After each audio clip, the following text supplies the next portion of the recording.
Hi guys, welcome back to Bariatric Beauty and Finishing School. My name is Kelsey. I have lost 256 pounds with gastric bypass. I have worked through 2 regains. I'm currently working on the second one to lose it. I'm also a 17-year professional makeup artist, and I am here today to talk to you guys about being vegan, vegetarian, or having a plant-based diet after weight loss surgery. So stay tuned. Hi guys, it's Kelsey. Today I want to talk about being vegan, vegetarian, or working with a plant-based diet after weight loss surgery.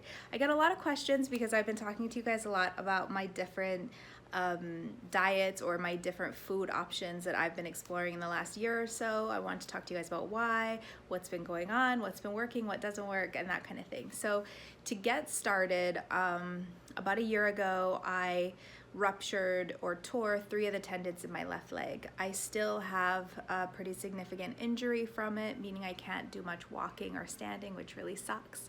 And that kind of resulted in a regain. It wasn't just because of that, it was also because of what I was eating. I wasn't watching my diet as closely as I was when I was working out.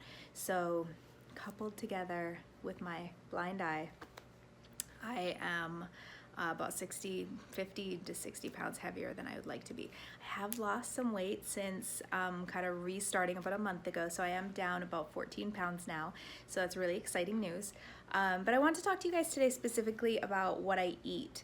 I talk about in my videos a lot about lean proteins and those kind of things, and those are generally regarded as, you know, chicken, fish, pork, beef, that kind of thing.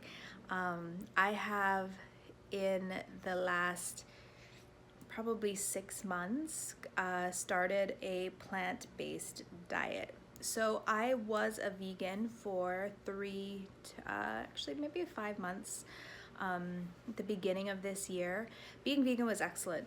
It was hard. It's hard to shop being a vegan. It's more expensive, definitely. But the best part about being a vegan was how I felt. I had a lot of mental clarity. I was sleeping better. I didn't get sick at all. There was no colds or flus or sinus infections, which I kind of have a little bit of right now. There was no headaches. I was sleeping better. There was just, my whole body just responded really, really well to being vegan.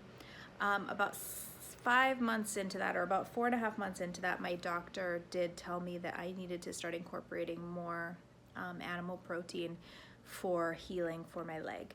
So I incorporated chicken back into my diet, and from there I sort of just let the vegan thing go. I was still eating, you know, chicken, beef, pork, sort of moderately. I wouldn't say every day, but definitely a few times a week. And then, you know, I sort of started to add in different grains. I didn't fully go back into bread or anything like that, but there was definitely like tortillas and ancient grains and stuff like that to sort of help me with the complex carbohydrates, which my doctor felt I needed to heal. Anyway, I have now gone to a plant-based diet. So it's a combination of things. If you guys are familiar with like Wheat Belly or What's with Wheat on Netflix, the whole idea between wheat and corn and a lot of those things is really troublesome for me, because a lot of the symptoms that doctors are now finding are related to wheat and corn are all the symptoms that I have now. And so I have been diagnosed with celiac disease, with Graves' disease, with gluten intolerance. There's a myriad of things that doctors have said, well, that's the problem. But nothing has really fixed the problem. Being vegan definitely lowered the problem, but I was still having dumping syndrome. I was still having a lot of weird things happening that no one could really explain, and they seemed all unrelated. So enter Dr. Gundry. So not long ago, I watched a YouTube interview with this doctor. His name is Dr. Gundry. He wrote this book called The Plant Paradox. And I'm sitting there watching this video. My boyfriend had started watching it first, and he was like, baby, you gotta check this out. Like, this really pertains to you. So I was watching it, I was like, yep, I have that. Or, yep, that happens to me. And it was all of my weird symptoms that I thought were products of getting older, stress, fatigue, tiredness, weight loss surgery, 90,000 things that seemed all unrelated. And turns out they could be all related. So what ended up happening and what ends up in this plant paradox is that we have an intolerance to a lectin. And so what happens is we have our gut biome, right? So we have these organisms living in our gut to keep us healthy. And then right behind that, we have our immunity wall. And what happens with these lectins is that they create cracks in the wall, and it allows bacteria to come through. It allows the glutens to come through. It allows a lot of stuff that creates inflammation in our body. So our body ends up fighting this stuff really hard. And then anyone who suffers from anything autoimmune, which the doctors all believe that I do, we're just not 100% sure on what, get really sick. So I spent 3 days lectin free. So lectins are found in nightshade vegetables, beans, and wheat, corn, grains, that kind of thing. So corn was a hard one because corn is something that is fed to most animals. So chickens eat this corn, which has a bunch of lectin in it, and then I eat the chicken and I get sick. And I couldn't figure out why. Why is chicken breast making me sick? Like, that doesn't make any sense. So it turns out it could be this. Who knows? This is one doctor with one book. It's, you know, it's whatever. But the symptoms that he was talking about, the things that he was saying in it, mixed with the things that I already knew about gluten and gluten intolerance and wheat, and how, you know, wheat has now been manufactured to have longevity versus being nutritious and all these other, you know, things. It's incredible the difference in how I feel. So what does that mean? What do you eat? So Dr. Gundry talks about, you know, avoiding nightshades, which sucks because peppers are one of my favorite things to eat. So I've been eating a lot of Brussels sprouts, lettuce, onions, asparagus, sweet potato,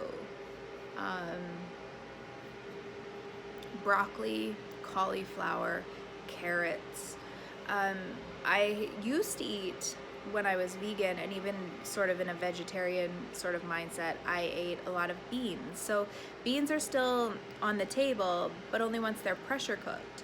So when you pressure cook beans, it takes the lectin out of them. I'm sorry for all the noise in the background. We had some crazy snow yesterday in New York City, and then some rain, and then some snow again. And the guys outside are just trying to figure out what is going on with the roads, because people here have a hard time driving unless it's bone dry roads, and the roads are crazy right now. So I apologize if you hear all that crazy stuff in the background.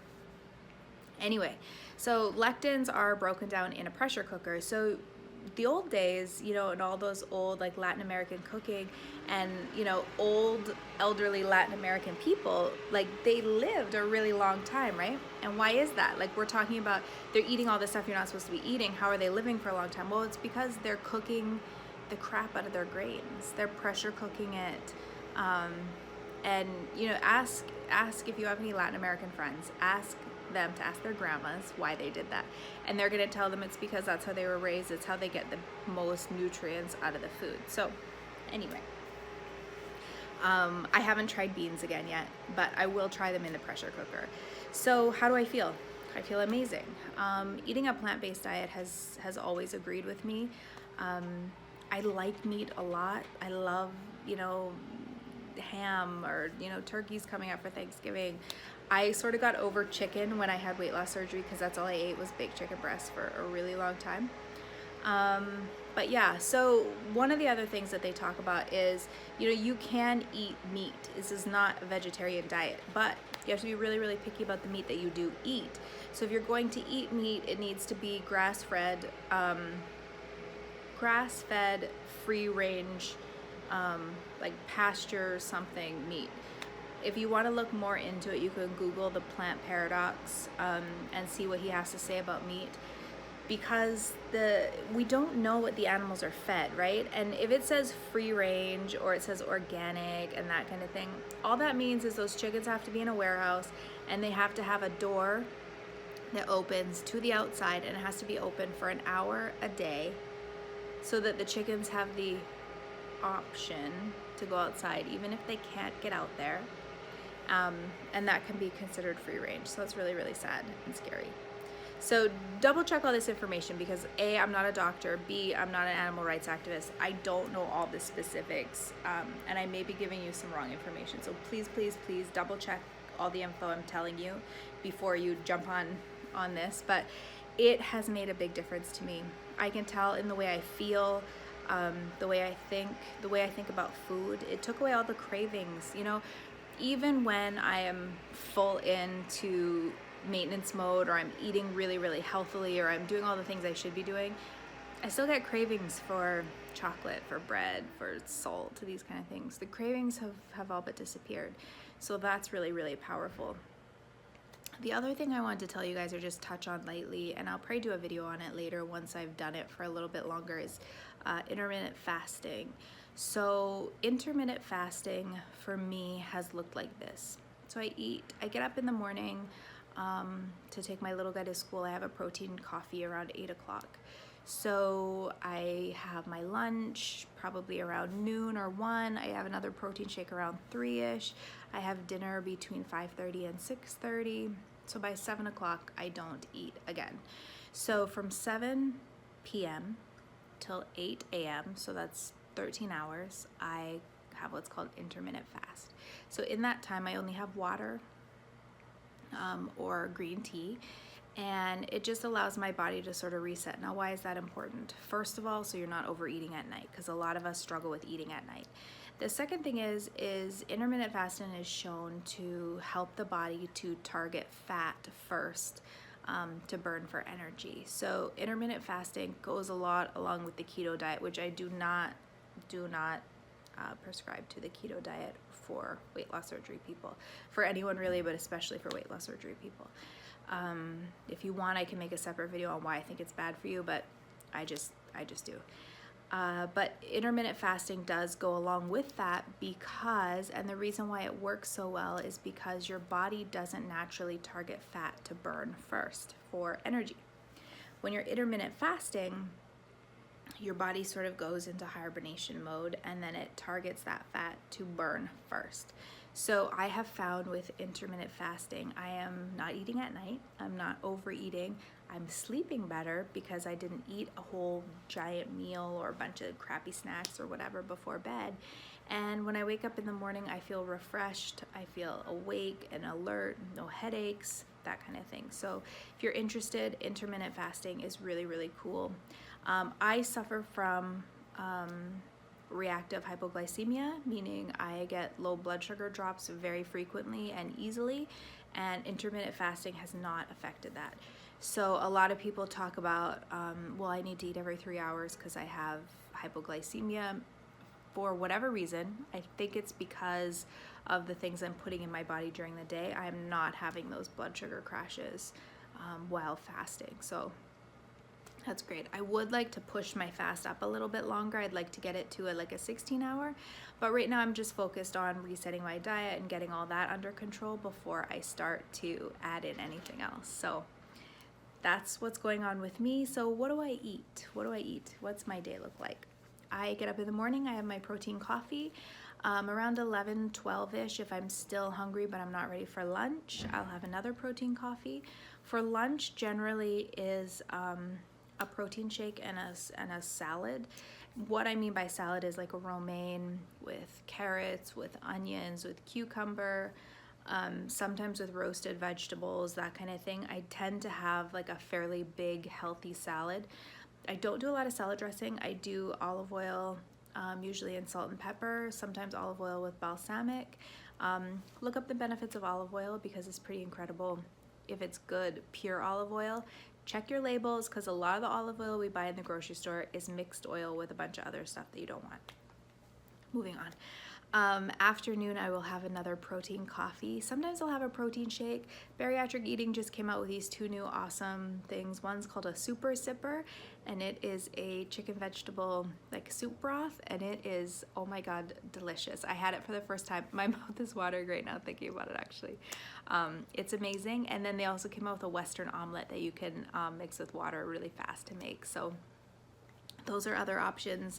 They do have an Asian saute. Sometimes I'll have like a little soup in the afternoon just to keep me going, depending on what I'm doing for the day. If I'm just hanging out at home, I usually just have a protein coffee and I'm on the computer doing work and stuff. And then for dinner, my go-to dinner is veggies roasted in the oven. So I will cut up sweet potato, onion, Brussels sprouts, broccoli, sprinkle it all with some olive oil, some garlic, some salt, throw it in the oven at 350 for like 20 minutes, 30 minutes, whatever, until you can see it sort of crisping up a little, I guess. Take it out. I cut up a 1 whole heart of romaine lettuce, and that's enough for the family and I. And then for my protein at dinner, I do 99% Morningstar burger patties. So Morningstar burger patties are these great vegetarian options for burgers. So they're like veggie burgers, but they have a bunch of different kinds. My favorite is the spicy black bean. Because I am now careful with the lectins, I'm gonna have to go through the Morningstar stuff and see which ones I can have that and how they're cooked and how they're prepared to make sure that I'm staying lectin free, just for the purpose of trying it out to see how I feel. But these are great. They're really low in carb. I think there's either 6 grams or 9 grams of carb per burger. They're about 100 calories. They are filling and they taste good. So for someone like me who is trying to be more plant-based, and I also am sort of a lazy cook, I kind of hate cooking, these prepare super fast. It's like a minute on a skillet, no oil, nothing, just to heat it up, because they're, you know, they're already cooked. And or you can throw them on the pan with the roasted veggies in the oven. I've done that and then just walked away and did whatever I had to do. So these are a great option. The chicken, the Morningstar chicken and stuff, the breaded stuff I'm a little hesitant about because it's a little higher in carb and calories, so I'm a little but even my family likes them. So if you're not interested in cooking something specifically for yourself and then cooking like a whole nother meal for the family, these are a great option because the family likes them too. They taste good. They're easy to store, so if you need to take one to like make it, bring it to work or reheat in the microwave or whatever, I'm pretty sure there's microwave directions as well, so you can just microwave them, which would be fine as well. So that's another option. But I think the Morningstar stuff is excellent. It works really well for me as far as my macros go. I don't track a lot right now because I'm trying to just get back into the habit of eating, you know, my one big meal, having a big salad, and just focusing on the correct foods versus like the actual calorie numbers. I'm also focused on portion control, so I'm not overeating or overindulging, because that just, you know, creates habits as well.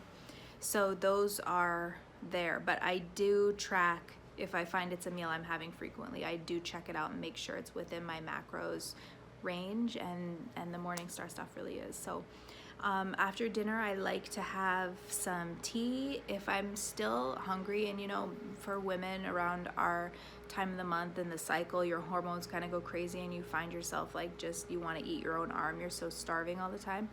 I sometimes will have a protein shake at night. Now that I'm doing more of the intermittent fasting sort of a thing, I tried not to do that, but it's not going to hurt you to have a protein shake at night. If you're still, you know, peckish or hungry, or if it keeps you out of eating other crap, go ahead. We always talk about in our Facebook groups about eating Jell-O, sugar-free Jell-O, and I personally don't, because I hate Jell-O. The texture of it just is to me. But if it helps you to stay on track, why not? Like, the Jell-O isn't gonna hurt you. And you know, I'm all about finding ways to cope with the struggle, and then once you create those habits of not having the candy or the cookies or the pie or whatever it is that is like your thing, you can give up the Jell-O, and it's not that hard. So that's been my experience with kind of dealing with things. Like, I find the super sipper and the bone broth from bariatric eating has really curbed my need for salt. I am a big proponent of salt. I love salty things, and I'm pretty sure 99% of how I got to 400 pounds in the first place was because I love chips and fries and stuff that's salty. I wasn't really a big sweets fan.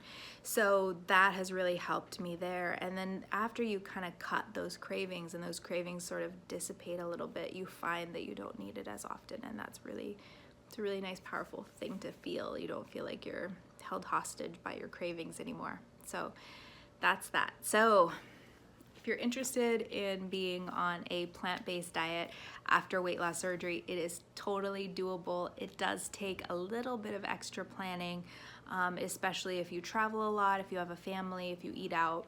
But I promise you, if you try it, you will love it and feel great. If you have any questions, let me know. I have done so much research on a plant-based diet after weight loss surgery, so I can probably help to point you into some other research or some information if you need it. And if you're interested in checking out the stuff from Bariatric Eating that I've mentioned, the link is down below. It's not an affiliate link. I don't make any money from it. I'm just sharing the knowledge that someone thought to share with me, and it's changed my life. So thanks for watching, you guys. I'll see you in the next video.